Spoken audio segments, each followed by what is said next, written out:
Magandang araw o gabi ho sa ating lahat, Village, and welcome to Pinnacle Live. Ako po si Marix, part of the team of pastors here in Pinnacle Village. At tayo po ay nagpapatuloy sa ating serye na Upside Down Kingdom, kung saan ho nung nakalipas na linggo, inumpisahan po natin ang subject or topic of fasting or pag-aayuno. But before we go to our main scripture for today, can I just invite us with a short word of prayer? Panginoon, naming Ama, kami po ay nagpapasalamat sa araw ng kapahingahan at pakikinig sa inyong salita. And Father, today or tonight, nilalapit lamang po namin ang aming sarili. Tulungan niyo lamang po kami na maihanda ang aming mga puso sa pagtanggap po ng inyong mensahe, ng inyong katotohanan para sa amin. Maraming salamat po, O Diyos, at lahat po ng ito ay inaalay at binabalik lamang po namin sa inyo ng may maingat na pagsamba at pagdakila. Sa ngalan ni Jesus, kami po ay nananalangin. Amen at Amen. So sa araw ho na ito, tayo po ay babalik ho sa Mateo Matthew chapter 6 or Mateo verses 16 to 18, but we will be reading in the Tagalog version po o ang salita ng Diyos version. So from verse 16, sabi ho rito, kapag nag-aayuno kayo, huwag ninyong tularan ang mga pakitang tao, sapagkat sinasadya nilang hindi mag-ayos ng sarili para ipakita sa mga tao na nag-aayuno sila. Ang totoo, tinanggap na nila ang kanilang gantimpala. At sa halip kung mag-aayuno kayo, maghilamos at mag-ayos kayo ng sarili upang hindi malaman ng mga tao na nag-aayuno kayo maliban sa inyong ama na hindi nakikita. At ang inyong ama na nakakakita ng ginagawa ninyo ng lihim ang magbibigay ng gantimpala sa inyo. So again ho, nakaraang linggo with Pastor Marlene, we've talked about the benefits of fasting. Ano ba ang fasting o pag-aayuno at paano ito nakakatulong sa ating buhay? And so some of us even know the physical benefits of fasting, but ever since starting the series on Matthew chapter 6 on the topic of fasting, now we understand slowly the spiritual benefits of fasting.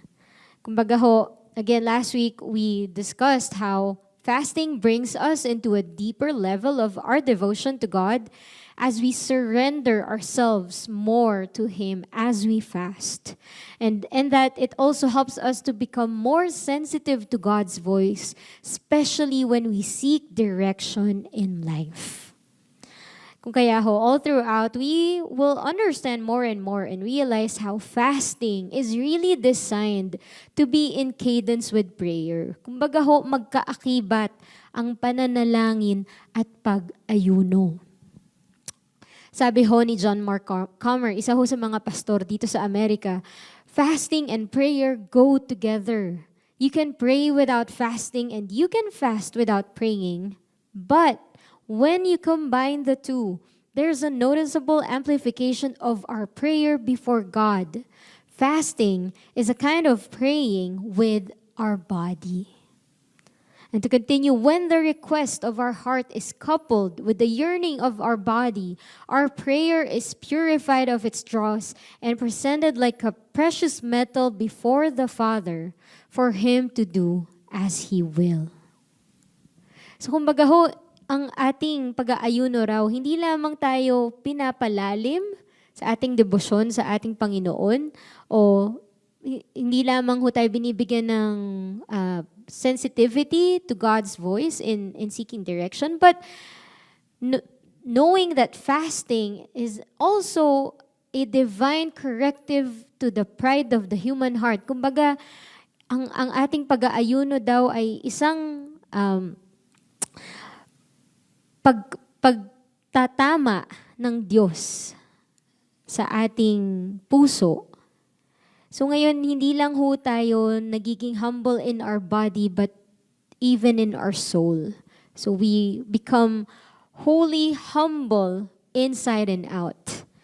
That's why our third benefit of fasting leads us to that certain level of distress or pagkabahala, pagkabagabag, where we develop sorrow over sin.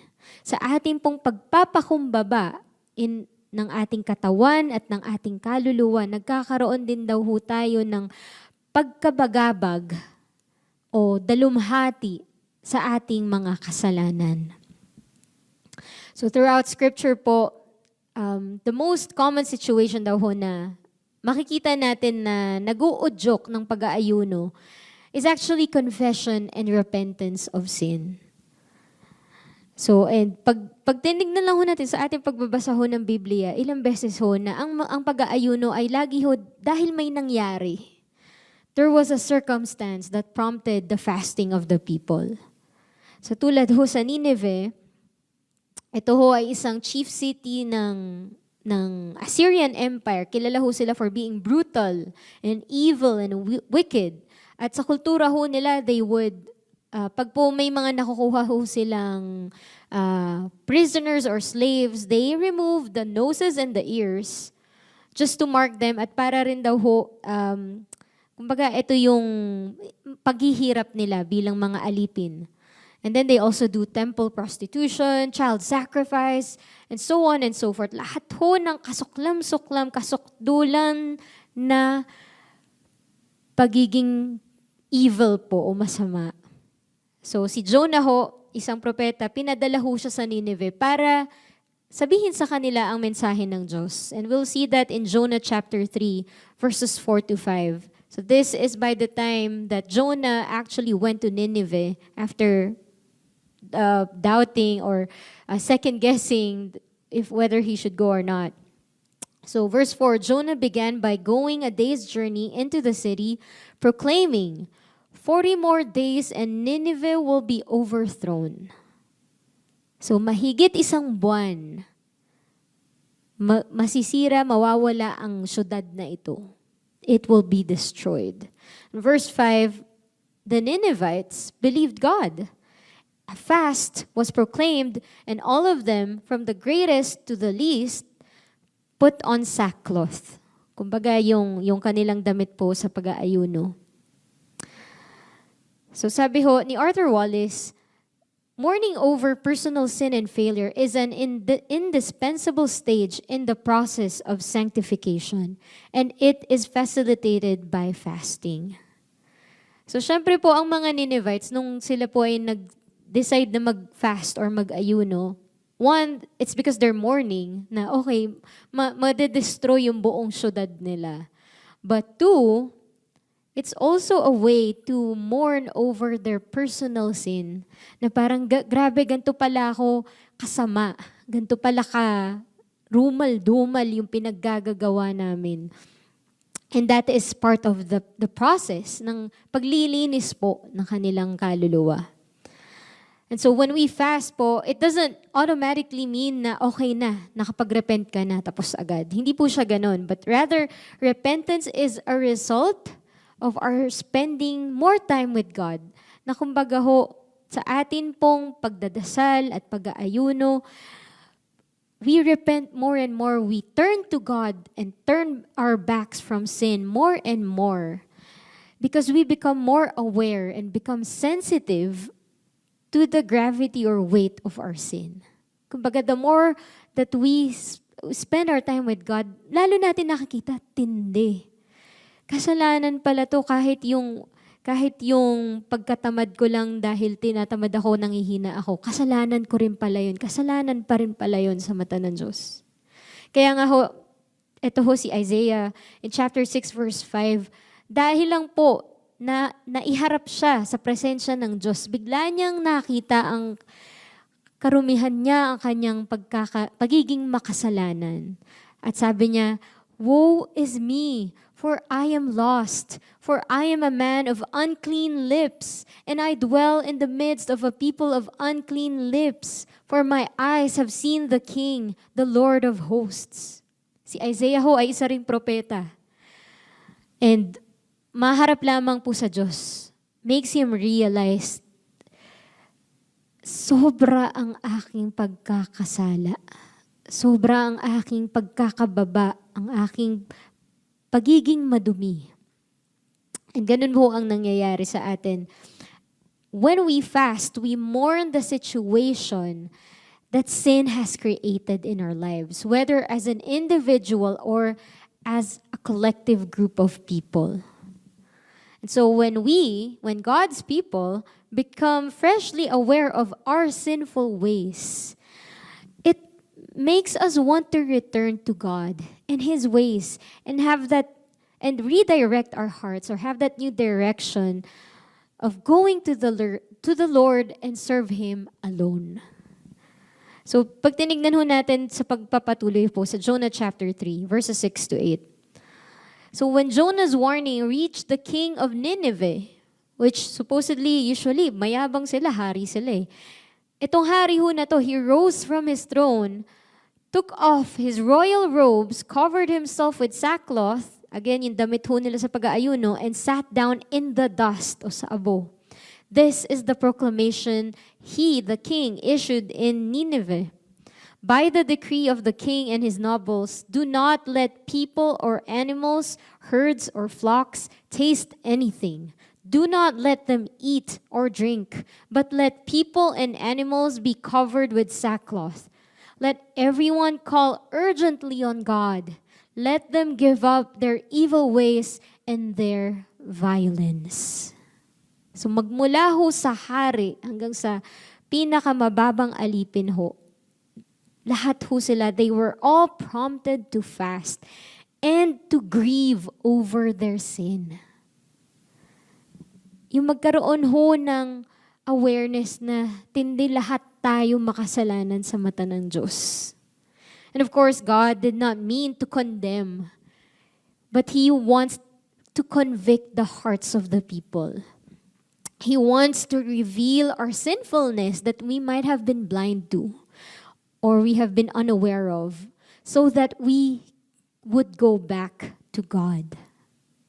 That's why when Nineveh, or the people of Nineveh, fasted, God became merciful to them. As we see in verse 10, when God saw what they did and how they turned from their evil ways, He relented and did not bring on them the destruction He had threatened. So sa totoo lang ho, pwede namang ituloy pa rin ng Diyos. Kasi hindi naman sapat yung gagawin nila, yung ginagawa nila.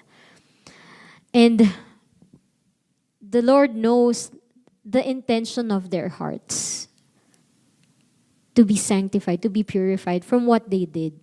Kasi ho, we do not fast to punish ourselves for our sins. That's not the point of our fasting and their fasting, but we do not fast to earn God's love. Kumbaga ho, ang Diyos ho, He's a perfect and righteous and just God.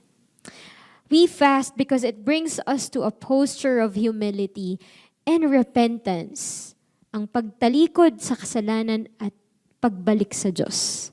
And this allows us not only to return to God, but to receive His grace. Another scripture ho, in the Old Testament, in Joel chapter 2, dito ho, God used the prophet Joel, iba naman ho, ibang propeta, to encourage His people to pay attention to the warning on their spiritual lives. So, dito ho, dahil ho sila ho ay mayaman, ang mga Israelita ay masarap ho ang buhay ho nila. So, dahil sobrang komportable na ng kanilang buhay, medyo nagiging complacent at nakakalimot na ho sa Diyos. Yung alam niyo yung parang ang saya-saya ng buhay, parang sarili na lang natin ang maiisip natin at kung ano yung mga na-enjoy natin sa buhay. Ganyan ho ang buhay na ng mga Israelita by this time. So, God sent a locust plague to ruin their crops, which is, of course, yun po ang pinagmumula ng kanilang yaman, para ho makuha ang kanilang atensyon. So, makikita ho natin in Joel chapter 2, verses 12 to 13. Even now, declares the Lord, return to me with all your heart, with fasting and weeping and mourning. And verse 13, rend your heart and not your garments. Return to the Lord your God, for He is gracious and compassionate, slow to anger and abounding in love, and He relents from sending calamity. So kita nyo ho again, fasting is being encouraged as part of their repentance. So nung sinabi ho ng Diyos, rend your heart, not your garment. So kumbaga punitin o pilasin nyo ang puso, hindi ang kadamit, ang inyong mga kasuotan o damit. Kasi ho, in their time, natural ho na kapag sobra kang puno ng pighati, dalamhati, the tendency is you will tear your clothes out. You will rend your clothes out. Sobrang Panginoon, sobrang makasalanan. So pinupunit mo yung damit mo sa intensity ho ng inyong pagsisisi. But here, the Lord is saying, wag mo nang punitin yung damit mo. Ang punitin mo yung puso mo. Kasi hindi ko naman kailangan nung outward expression ng iyong pagdadalamhati sa iyong kasalanan. Ano bang gagawin nun? Ang importante sa akin yung puso mo eh.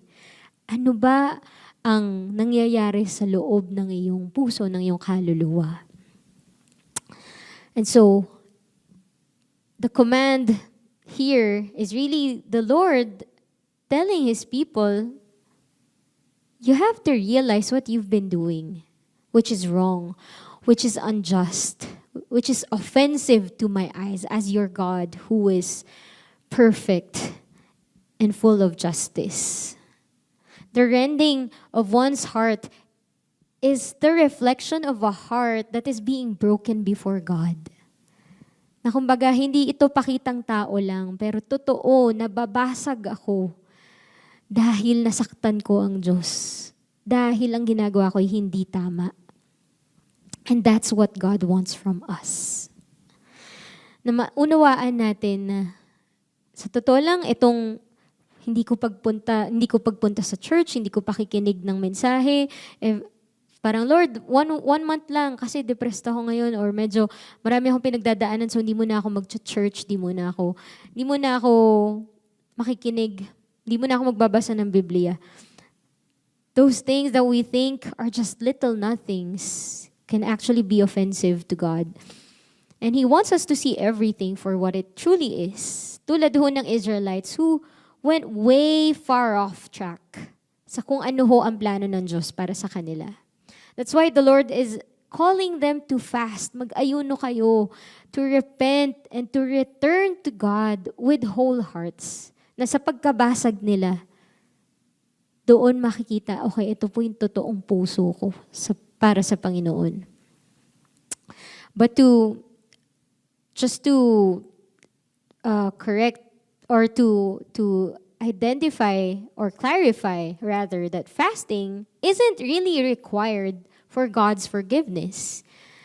But rather, it's that helpful element in our repentance. Na kasi gusto natin makabalik sa Diyos.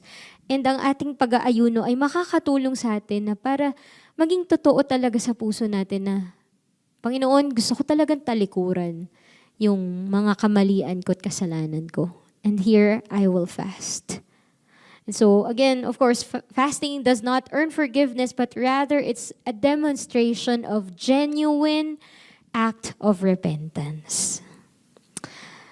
Isa hong illustration that or profile that we want to look into today is the pastor and hymnist Robert Robinson, who is known for his hymn, Come Thou Fount of Every Blessing. So ito hong si Robert Robinson, makikita rin ho natin ito sa kanyang buhay. He was born in England po to poor Christian parents. At ang nanay niya ho, of course, ang tanging nais ng nanay niya para sa kanya ay ang mabuhay siya na nakasunod sa Diyos. So when he was young, of course, ayun na nga, na-involve siya sa mga maling barkada, sa mga maling tao, at nagkaroon siya ng mga gang, ganyan. And then, isang araw ho, itong gang na kanyang nasalihan, they decided to disrupt a gospel meeting and mock those attending. So, tindeno, kabaliktaran sa nais ng nanay niya. Nanggugulo pa ngayon sila sa isang church meeting, kumbaga. So, ang nagpipreach po at this time is si George Whitefield. And his words, sabi ho, his words sunk into his heart like lead in the water. Sabi ho, yung pagtuturo ho o yung sermon ho na nagmula kay George Whitefield, talaga hong tumagos sa puso ho ni Robert Robinson. And sabi niya, I wept and for weeks I could think of little else. So pumunta sila doon para manggulo, para manira ng prayer meeting o ng gospel meeting, but siya ho ang nabasag sa napakinggan niya. So 3 weeks later, December 10th, 1755, in his own words, he said, he found full and free forgiveness through the precious blood of Christ, of Jesus Christ. And so, at the age of 23, he was able to write this hymn. Sabi ho sa kanyang hymno, Jesus sought me when a stranger wandering from the fold of God. He, to rescue me from danger, interposed his precious blood. Oh, to grace, how great a debtor daily I'm constrained to be. Let that grace, Lord, like a fetter, bind my wandering heart to thee. Prone to wander, Lord, I feel it, prone to leave the God I love. Take my heart, O take and seal it for thy courts above. So ito hong si Robert Robinson, makikita ho natin, grabe ho yung ikot ng buhay niya ho, But hindi naman ho ito, again, once we repented, that's it. There's continuous challenges and journeys that will require of us to repent again and again. And sadly, sa buhay ho niya, there were moments that he really wandered a lot. Ilang beses ho siyang nag-backslide sa kanyang pananampalataya at nagkaroon ho ng mga pagkakataon o punto sa kanyang buhay na alam niya napalayo talaga siya sa Panginoon. So years later ho, there was a lady na nakaupo ho sa coach o sa tren, and she was enjoying this hymn that she was reading. Kasi she wasn't only reading, but she was humming the tune of the hymn and singing the words aloud. So, sa kanyang pag-awit, ayan, enjoy na enjoy siya. And then, humarap siya sa kanyang katabi ho na di naman niya kakilala. Binuksan niya ho yung hymn book at pinakita ho sa kanya. And tinanong niya ho itong mama sa tabi niya. Sabi niya, narinig mo na ba to? Alam mo ba tong kantang to? Sobrang ganda nito.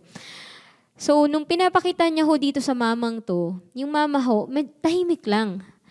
And then, maya-maya, wala pa rin siyang sinasabi, biglang umiyak.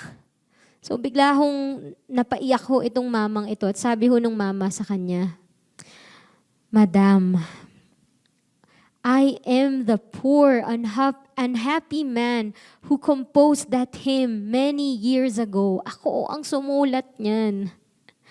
I would give 1,000 worlds if I had them to enjoy the feelings that I had then. And some 30 years later, the very words that he wrote there had been returned to him. Na kumbaga, ito yung saya ng buhay ko nung nasa Panginoon ako.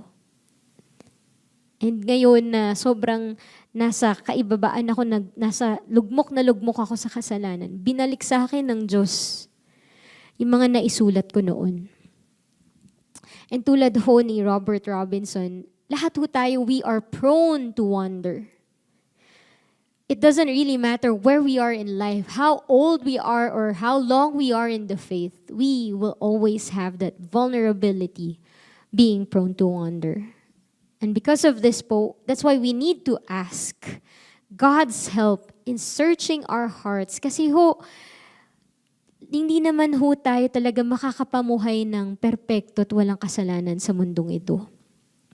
Sabi nga ho ng propeta na si Jeremiah in chapter 17, verses 9 to 10.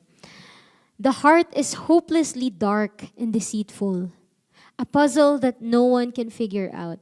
Yung akala mo okay na yung puso mo, pero sa totoo lang, ang dami pa rin kadiliman. Ilang beses ka pa rin malulokot magugoyo ng puso mo. But sabi raw ho ng Diyos, but I, God, search the heart and examine the mind. And that's what we need. We need God to keep on searching our hearts and our minds again and again. The same way that God has searched the heart of Robert Robinson, examined his mind, and allowed him to be restored. Kasi God is like that for us. Yung kahit ilang beses ho tayong nawawala, naliligaw, ang tanging nais lang ho ng Diyos ay makabalik ho tayo at paulit-ulit na bumalik sa Kanya kung sa mga pagkakataon na tayo ho ay naliligaw. 2 Corinthians chapter 7 verse 10, in the New Living Translation. Sabi ho, paalala ho ni Pablo o ni Paul dito, for the kind of sorrow God wants us to experience leads us away from sin and results in salvation. There's no regret for that kind of sorrow, but worldly sorrow, which lacks repentance, results in spiritual death. Kung naalala ninyo, kung napanood ninyo ang atin hong mensahe, also in the series of the Upside Down Kingdom, na medyo napag-usapan ho natin ito in the area of forgiveness. So kung nais nyo hong balikan, nasa ating YouTube channel at website ho ang mga mensahe na ito. But here po, we see and we want to understand that true repentance po, one, God sees our sin as it is. Kung ano talaga yung kasalanan natin, nagsinungaling ka, kasalanan yan. Walang white lie, walang palusot. And God, being a perfect and holy God, He hates sin. He will never accept or love sin. He will hate it. He does not want any of it for Him or His children, which is us. And He wants us to forsake those sins na talaga pong iwan ho natin itong mga pagkakasala na to, itong mga kamalian na to sa mata ng Diyos. Kasi He wants us to live in perfect obedience to Him, in perfect harmony with Him. To quote the Prince of Preachers, Charles Spurgeon, sabi niya ho, repentance is a discovery of the evil of sin, a mourning that we have committed it, a resolution to forsake it. It is, in fact, a change of mind of a very deep and practical character, which makes the man hate what once he loved. It can be as simple as nung high school, talking about myself, nung high school, talagang enjoy mangopya, enjoy mag-cutting classes, enjoy magsinungaling, magpalusot, uminom kahit bawal, and so many things that I thought we think is okay, is cool. Kasi na-enjoy natin eh. Kasi marami tayong kadamay gawin yun eh. So okay lang, ano bang mali? Lahat naman sila ginagawa yun eh. When we think that way, and then coming into repentance, when turning our backs from sin, naiintindihan na natin na sa totoo lang, hindi naman talaga siya ganun dapat nakakatuwa. Hindi naman talaga siya dapat gawin. Naiintindihan ko na ayoko nang maulit sa buhay ko yun. Hindi ko nagagawin talaga ulit yun. Kasi ayoko na. Kasi nakikita ko na hindi talaga siya tama. And it can take weeks, months, years. Because repentance ho is a process. It will be painful. The greater the sin, the more painful it is. Para ho siyang kapag pag ang isang nurse nililinis ho ang ating sugat, di ho ba? Ayaw natin ng alcohol kasi mahapdi eh. Ayaw natin ng mga panlinis niya kasi nasasaktan ho tayo. Pero kailangan eh. Kasi ayaw nating ma-impeksyon. Ayaw ho nating mawala. To the point na kung may sugat ka sa inyong paa, ayaw mong umabot sa puntong kailangan putulin yung paa mo dahil sa impeksyon. Di ho ba? O kaya ho parang kapag nasaludsod ho tayo, kung pinabayaan lang natin yung tinik o yung kahoy na nakasaludsod sa atin, masakit ho, mamamaga ho yan. Pero kung titiisin ho natin yung sakit at tatanggalin ho yung tinik na yun, Mas grabe ho yung ginhawa kung ikukumpara ho natin dun sa panandaliang sakit ng pagtanggal ng tinik na yun. And ganun ho ang ating buhay. When we repent, when we realize that as we mourn over our sins, it has to be taken out of us. It has to be let go of. A heart in distress over one sin is a heart prepared to take the next step to do something about that sin. Makikita ho natin ito sa buhay ni David, wherein he knew what he did was wrong, kasi he committed adultery with Bathsheba. And then now, ngayon, nagbunga ho yung kanilang kasalanan, at yung anak sa sinapupunan ho ni Bathsheba ay may sakit. And so, as we read 2 Samuel chapter 12, verses 22 to 23, makikita ho natin na he's fasting here for can be a lot of things kasi alam niya nagkasala siya, but also he wants the Lord to do something about his sick child. And then verse 22, by here, namatay na ho ang kanyang anak. So sabi ho ni David sa mga tao, while the child was still alive, I fasted and wept. I thought, who knows, the Lord may be gracious to me and let the child live. But now that he is dead, why should I go on fasting? Can I bring him back again? I will go to him, but he will not return to me. So, nung namatay na ho yung anak niya, sa totoo lang, natural lang magfa-fasting ka pa, Pero dito ho, tinigil niya na yung kanyang pag-aayuno. At takang-taka ho yung mga tao, bakit parang okay ka na? Bakit hindi ka na nag-aayuno? Dito ho, nahanda ho yung puso ni David na sa kanyang pananalangit at pag-aayuno habang may sakit yung anak niya, nahanda ho siya sa anong dapat niyang gawin.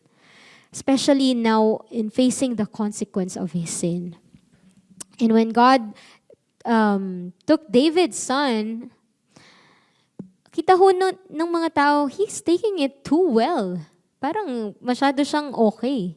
Hindi na siya ganun ka bagabag. So that's what our fasting or ang pag-aayuno, that's what our fasting does for us. It prepares us. It helps us to take the next step. And for us, our action step in this is to name it. Name that sin that has been holding us down. Psalm 32 verse 5 sabi, finally, I confessed all my sins to you and stopped trying to hide my guilt. I said to myself, I will confess my rebellion to the Lord, and you forgave me. All my guilt is gone. In Proverbs 28 verse 13, sabi ho, people who conceal their sins will not prosper, but if they confess and turn from them, they will receive mercy.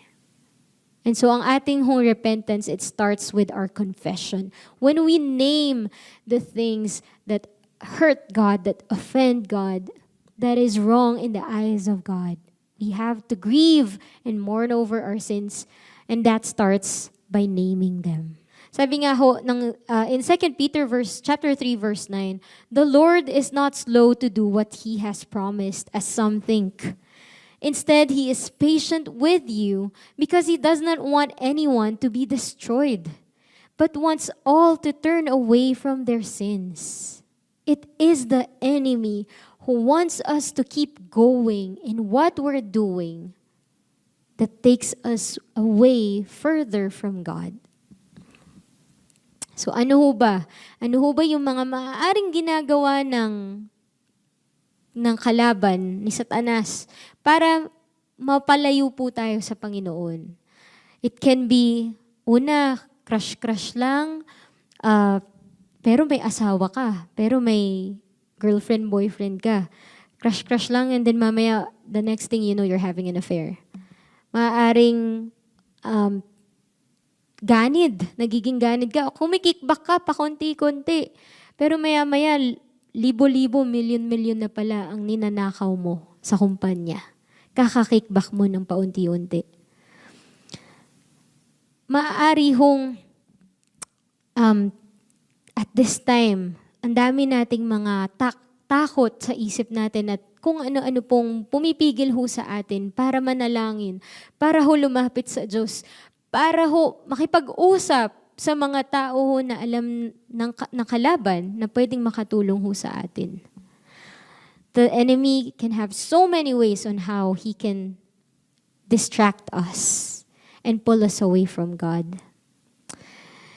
And tayo ho, maaring yung iba hong mga bagay na to, it can be things that we enjoy doing. Maaari hong ang ating pagsisinungaling, ang ating pangungopya, ang ating pag-inom, ang atin hong pagmumura, ang atin hong pride. Yung mga bagay ho na iniidolo natin na umaagaw ho sa trono ng Diyos sa ating puso. And all of these things can be something that we do over and over again, that it becomes a bondage in our lives. And maaari hong maybe at this point, some of us are saying, I actually know this. Alam ko naman pero di ko mabitawan. Hindi ko maiwasang gawin siya ng paulit-ulit.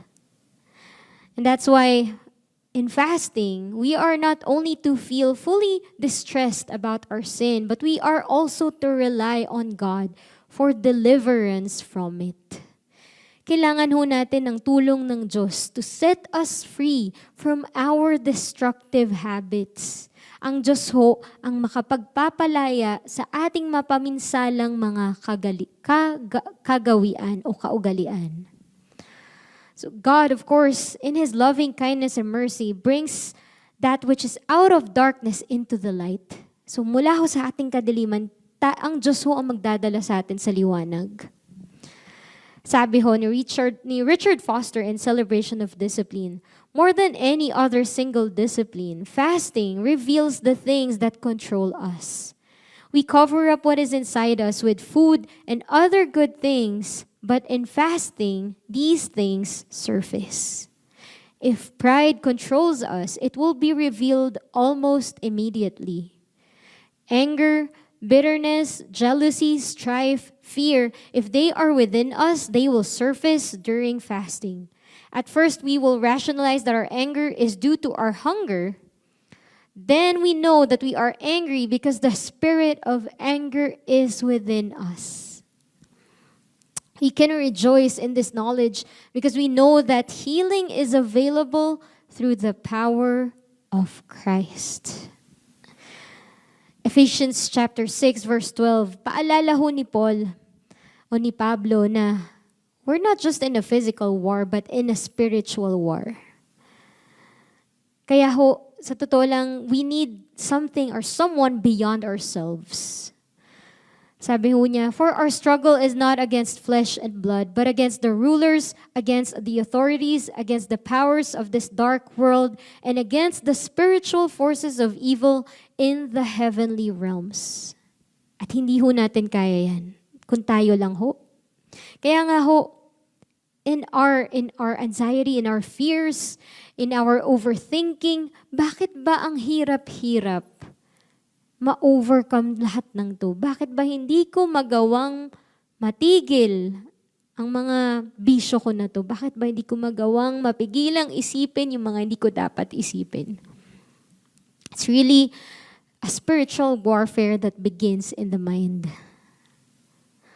Kaya ho, si Paul ho, if we go further in Ephesians, we will see the armor of God, the spiritual armor of God for us. Kasi ho, we really need God and everything that He has to offer to deliver us. So 2 Corinthians chapter 10 verses 4 to 5. Sabi ho, the weapons we fight with are not the weapons of the world. On the contrary, they have divine power to demolish strongholds. We demolish arguments and every pretension that sets itself up against the knowledge of God, and we take captive every thought to make it obedient to Christ.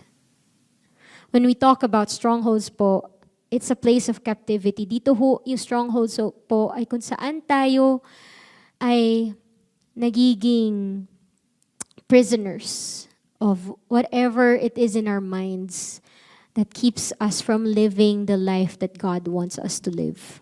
It's a spiritual fortress that hinders our growth and our relationship with God. And madalas ho, ito hong mga strongholds ho na ito, nagmumula ho sa mga kasalanan o sa mga destructive habits po na napapabayaan ho natin sa ating buhay. So what are the weapons of the world? It can be an accumulation of information, personal influence, impressive credentials, and the like.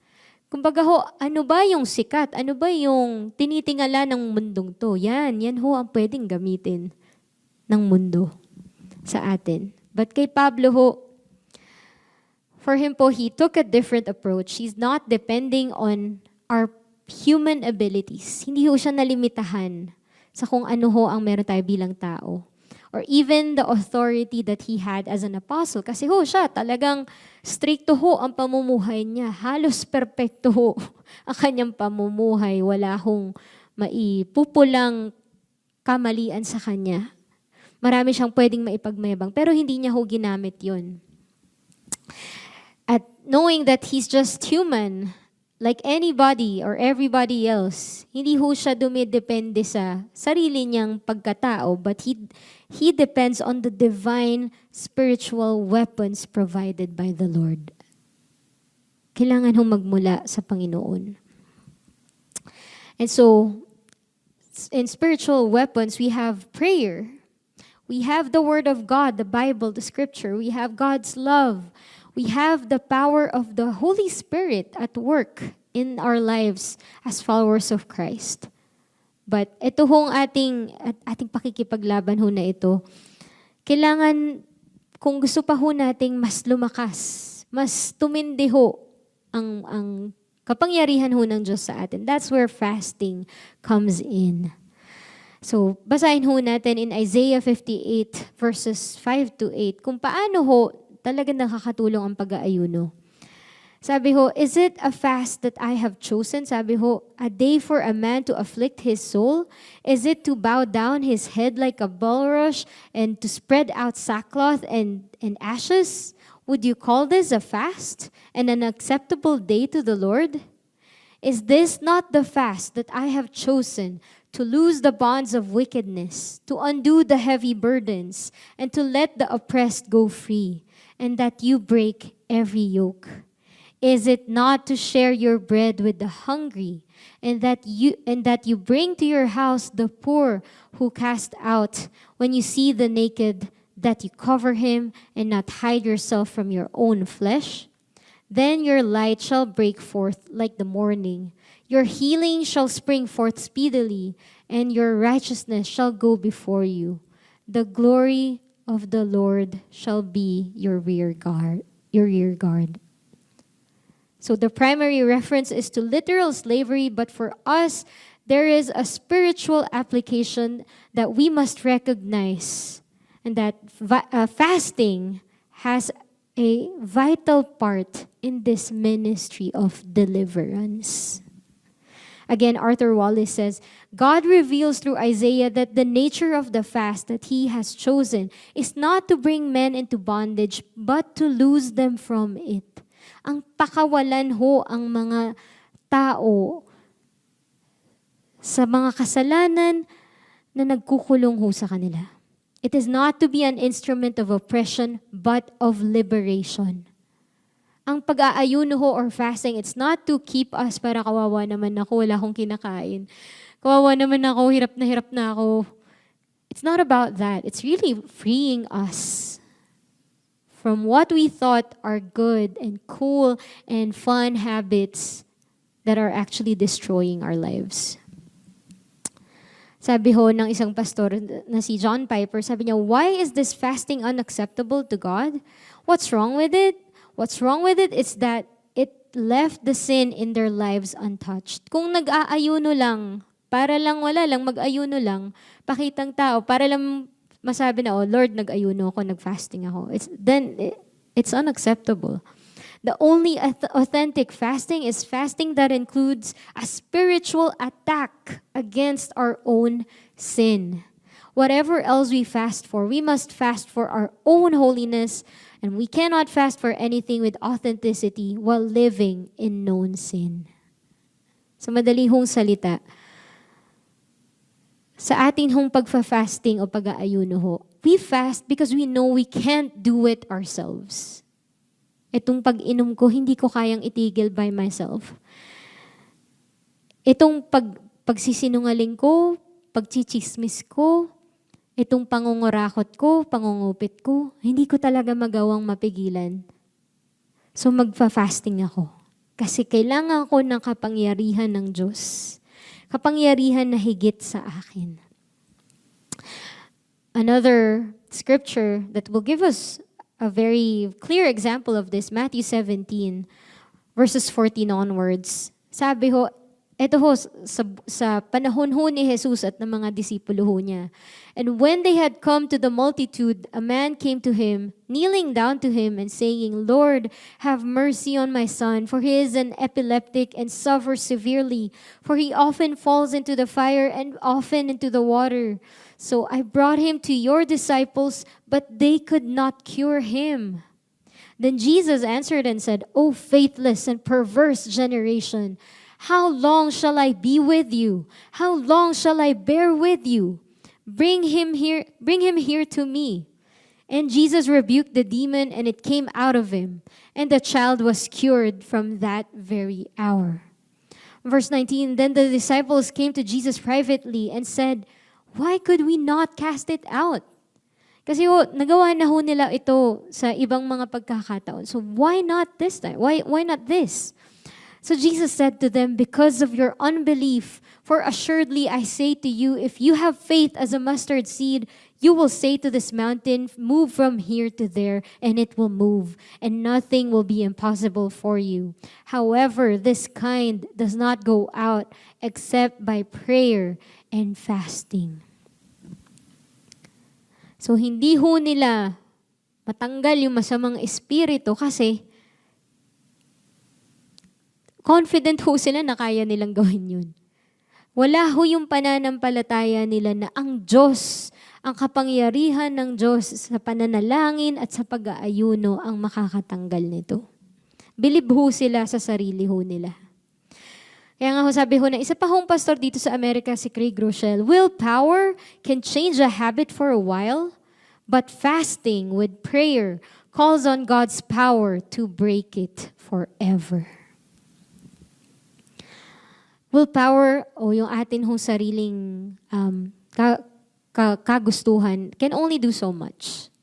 But it's really through fasting and prayer that God can do everything that we think can never happen. Kaya ho kung sa atin hong mga kaugalian, ating hong mga pamamaraan na mali na parang walang pag-asa, parang di mo talaga mabago, matanggal, maalis sa buhay mo. You don't have to tell us now. You don't have to write that down on the comment section. But you can tell that to God. Confess it to Him. And let God, who desires to deliver you, set you free. Romans 8 verse 2, sabi ho, and because you belong to Him, the power of the life-giving Spirit has freed you from the power of sin that leads to death.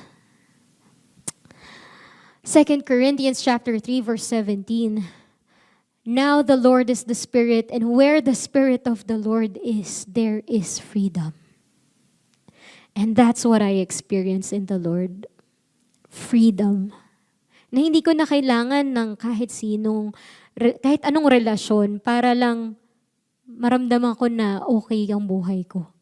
Na Diyos pala ang unang-una kong kailangan. Na hindi ko na kailangan maglasing, hindi ko na kailangan magliwaliw at kung ano-ano pa, magwalwal, para lang maramdaman ko na okay ako. Ang Diyos ang makakabigay ng kalayaan na yun. And in that freedom, actually, the Lord led me to my husband now, whom is my partner. Not someone that I am codependent on, but someone who is a great addition in my life. That's the freedom that I gain in my life in Christ. And so, our action step takes more than ourselves. This action step is really about Jesus. Because what we want to do is to nail it. These sins, these destructive habits, these distractions from the devil, we want to nail it on the cross where Jesus died for these very sins to not take a hold of us anymore. Romans chapter 6 verse 6, we know that our old sinful selves were crucified with Christ so that sin might lose its power in our lives. We are no longer slaves to sin. Village, we are no longer slaves to sin. If you feel there's this sin, there's this destructive habit that you can't let go of, that you can't win over, it's true, you will never win over that by yourself. But in Jesus, if we see that our old selves can be crucified in Christ, then we can be free. We have to understand that hindi natin kaya kung tayo lang eh. That's why we want to fast. That's why we encourage the church, everyone who's listening at this time. Enter into a time of fasting, whether partial or full regular fasting. Enter into that. See the power of God work within you. See how that old sinful self will be crucified in Christ.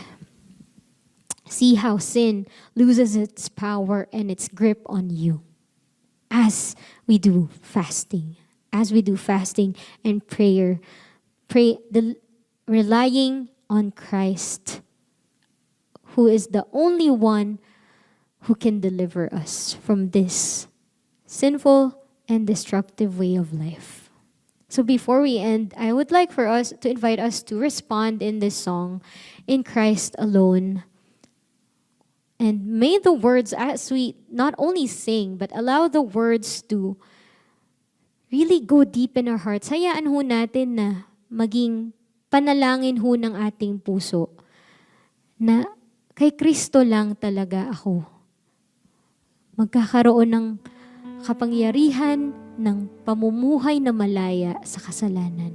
So let's respond with the song, In Christ Alone.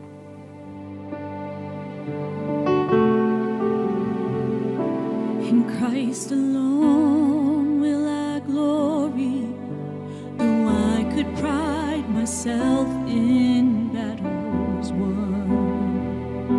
For I've been blessed beyond measure, and by His strength alone I overcome. Oh, I could stop and count successes like diamonds in my hands, but those trophies could not equal to the grace by which I stand. In Christ alone I place my trust and find my glory in the power of the cross. In every victory, let it be said of me, my source of strength, my source of hope is Christ alone.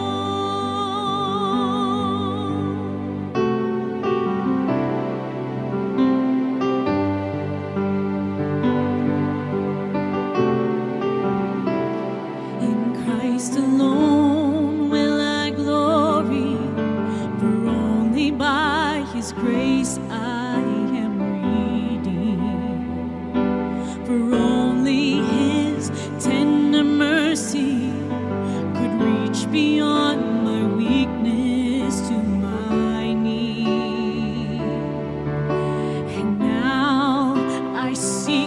greater honor than just to know Him more, and to count my gains as losses to the glory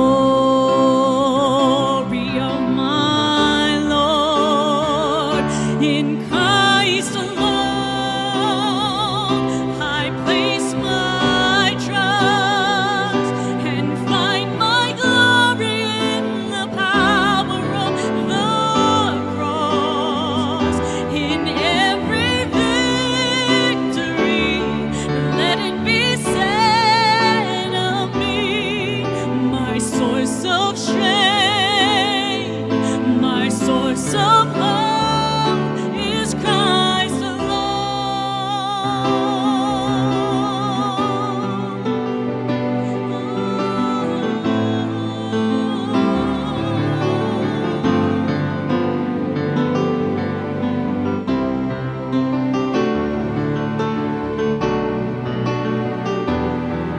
My source of strength,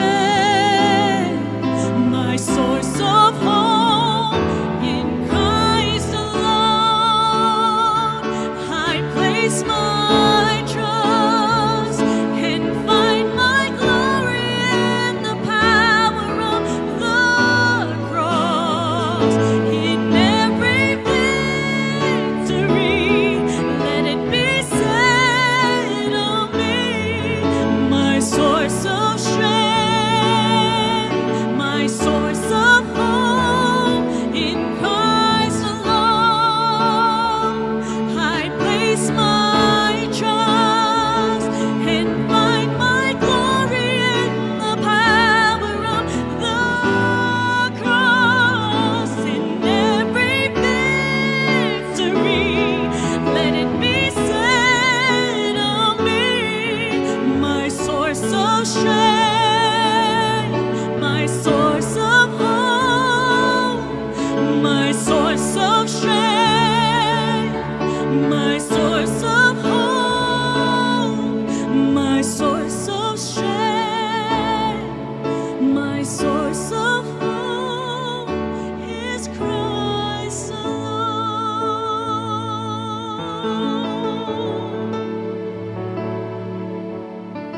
As we said, in Christ alone, I place my trust. Village, let it be our prayer today that when we fast, we're not fasting to gain God's love, to gain God's trust, but we fast because we know we need God, we need Jesus in our lives. Na kahit ano pa ho ang ating mga pasanin, kung kahit ano pa ho ang ating mga daladala, yung mga bagay na sa tingin natin, hindi ho katanggap-tanggap sa mata ng Diyos. Nail that to the cross. Jesus isn't asking for anything. He's just asking us to surrender everything to Him. Kasi we can never do it. Hindi ho natin kaya. And that's why today as we pray, can I invite us to really surrender? Surrender every sin that we are sorrowful about. Every destructive habit that we know we cannot overcome on our own. Let's surrender that to the Lord today. Sige po, let's come before our God as we pray. Panginoon, naming Ama, kami po ay nagpapasalamat sa inyong mensahe sa araw na ito, Diyos. And even through the songs that we sang today, Lord, Panginoon, alam po namin, kinakausap po ninyo kami, kinakatagpo po ninyo kami.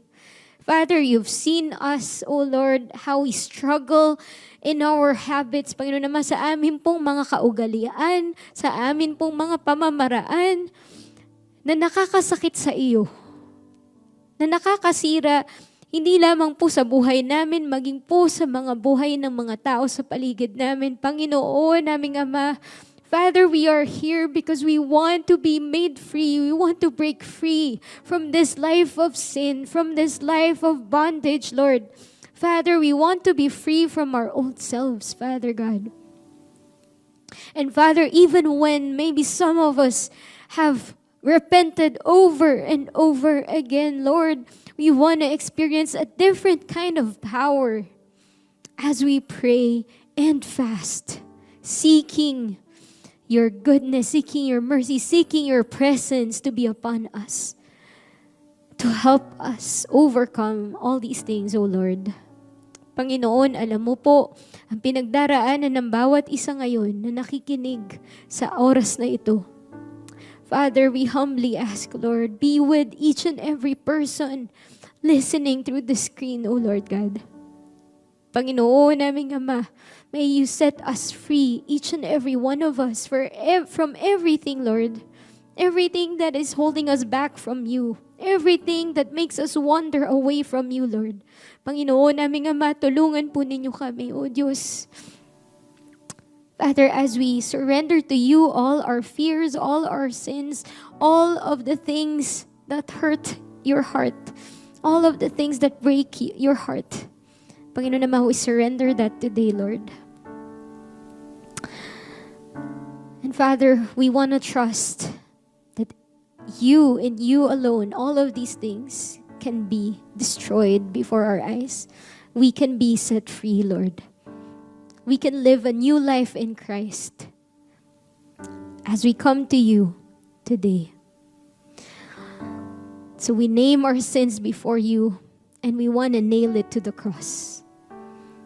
In Christ Jesus, who has paid for all our sins and has given us this new life.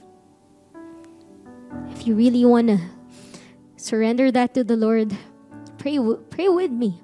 Lord, I am sorry. Every sin that I lay down before you, I ask for your forgiveness.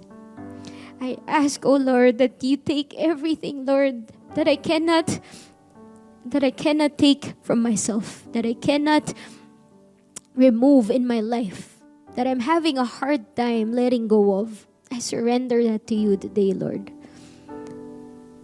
And I want to accept Jesus again and again, or for the first time, who is giving me this new life that I now get to live in freedom in Christ. Salamat po, Panginoon naming Ama. Maraming salamat po, O Diyos, sa pagmamahal po ninyong walang hanggan, O Lord. And Father, today as we offer you our tithes and love offerings, Panginoon naming Ama, may you be pleased, may you be honored, O Lord. And as we enter into a time of fasting, whether this week, today, Lord, for however long as it becomes a regular part of our lives, Lord, may it bring us closer to you, Lord, and help us to experience the fullness of your power, the fullness of this new life in Christ. Salamat po, Panginoon naming Ama. We love you, Lord, and we thank you for loving us first. And all of these things, Panginoon Ama, we give you back all the glory, all the honor, and all the praises that you alone deserve. And this is our prayer. In Jesus' name we pray. Amen and amen.